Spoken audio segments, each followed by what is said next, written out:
যানবাহনে অগ্নিসংযোগ প্রসঙ্গে এনসিপির দক্ষিণাঞ্চলের মুখ্য সংগঠক হাসনাত আবদুল্লাহ বলেছেন, আওয়ামী লীগের কার্যক্রমকে কেন বৈধতা দেওয়া সম্ভব নয় তা গত 2 দিনে প্রমাণ হয়েছে।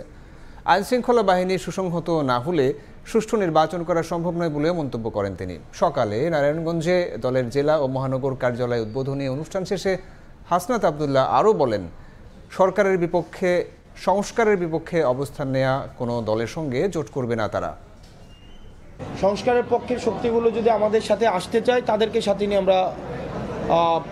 আমরা জোট গঠন করতে পারি। কিন্তু যারা সংস্কারের বিপক্ষে অবস্থান নিয়েছে, যারা দেশের সংস্কার কার্যক্রমকে বাধাগ্রস্ত করেছে, 24-এ যে কারণে মানুষ রাস্তায় নেমে এসেছিল, সেই জন আকাঙ্ক্ষার বিরুদ্ধে যারা অবস্থান নিয়েছে, তাদের সাথে এনসিপির কোনো জোট, তাদের সাথে এনসিপির কোনো ধরনের কোনো নির্বাচনী অ্যালায়েন্স, সেটি আসলে সম্ভব নয়। গত 2 দিনের কার্যক্রমে বুঝে যাওয়া উচিত যে আওয়ামী লীগ কখনোই গণমানুষের দল ছিল না।